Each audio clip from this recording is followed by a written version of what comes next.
موږ د علماو همدغه کار دی چې زمونږ او ستاسو دپاره علما کو د دین خبره کوي د دنیا مو سره کوي دواړه او موږ او تاسو ته دا کوي ځکه چې دا هر څه چې کوم دی په قرآن پاک کې موجود دی.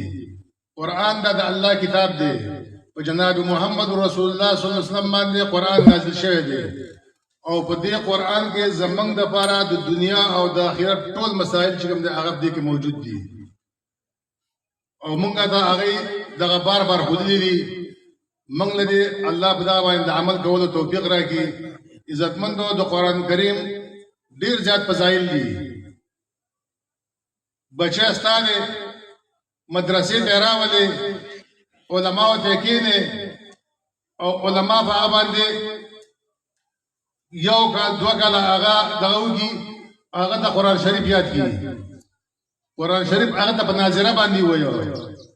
د قیامت په ورځ باندې د دې ماشومان او والدینو ته الله جل شانه به د نور یو تاج ور سر کوي چې هغه رڼا باندې د نور اس په بینه زیاته یا دا د علماو کردار دی.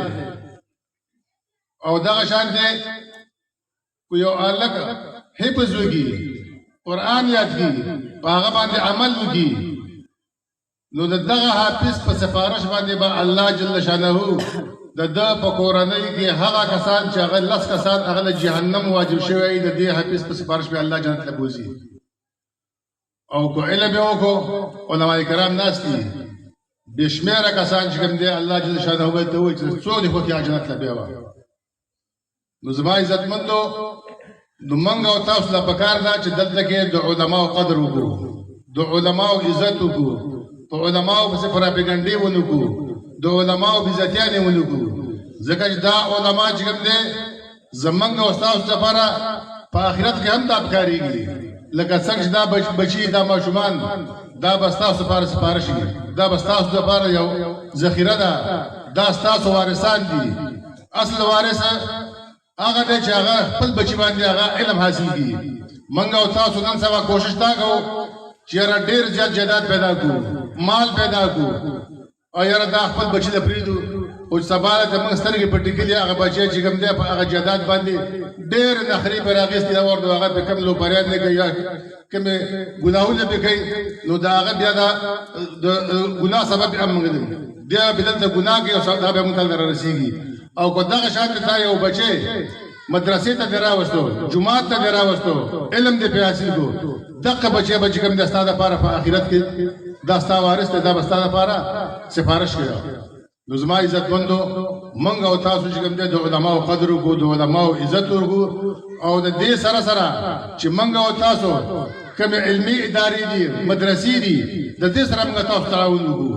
موږ او تاسو خپل کور څنګه ښایسته جوړو، باتروم په هغه سازو، په هغه کې د خپل کمرې رهایش او اسایش کوو، خو د جومات او د مدرسې چې کوم دی هغې ته زموږ توجه نه ورکوو.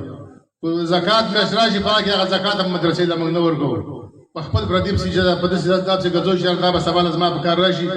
زما عزتمندو دا د الله کور نه د آباد کړه، د الله په کور کې 1 روپۍ لګول یا د چینچړې د جال عمر یو ځای سازول، دا به ستا لپاره په جنت کې الله د دې په ځای باندې بنګله درکوي. نو چې موږ او تاسو مدرسې آبادې کړو، موږ او تاسو چې کوم دی جوماتونه آباد کړو، موږ او تاسو د علماو قدر وکړو، د علماو سپکاوالی ونه کړو او د علماو عزت وکړو. د نبي کریم صلی الله علیه وسلم ارشاد مبارک دی وایي چا چې د علماو قدر ونه کړو دا زما د امت نه دی. نن سبا هر یو کس په خپل ګریوان کې سوچ وکړي چې موږ د علماو قدر څومره کوو. زما عزتمندو علما دا د انبیاء وارثان دي، د انبیاء وارثان دي. نو کم از کم موږ او تاسو له پکار دا چې موږ د دې ډیر زیات قدر او احترام وکړو. زه دوه خبرې وکړم کول نه غواړم، علما کرام ناس دي، زموږ مخکې پروګرام دی، زه تاسو ته اجازه غواړم. او اخر دعوانا ان الحمد لله رب العالمین والسلام.